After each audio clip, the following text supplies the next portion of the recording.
कारदगा तालुका निपाण येथे बेकायदेशीर मुरुम काढण्याचे राजरोस प्रकार। कारदगा तालुका निपाण येथे महाराष्ट्रातील काही मुरुम ठेकेदार कर्नाटकातील जमिनीमध्ये राजरोस उत्खनन करून महाराष्ट्रात मुरुम विक्रीचे प्रकार चालू असून कर्नाटक तालुका प्रशासन झोपेत आहे।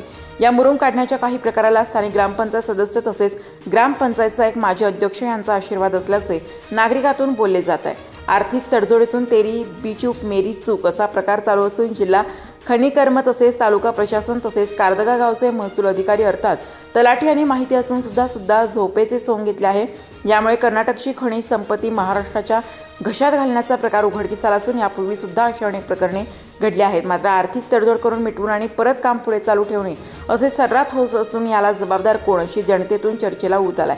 भागातील पत्रकार तेथील माहिती घेण्यासाठी गेले असता ठेकेदारांचे काही लोक पत्रकारांच्या अंगावर जाण्याचा तसेच शिवीगाळ करण्याचा प्रकार घडत असून पत्रकार बंधूंना संरक्षण मिळावे अशी ही मागणी जोर धरत आहे। Bureau report Bhandaphod news Karnataka.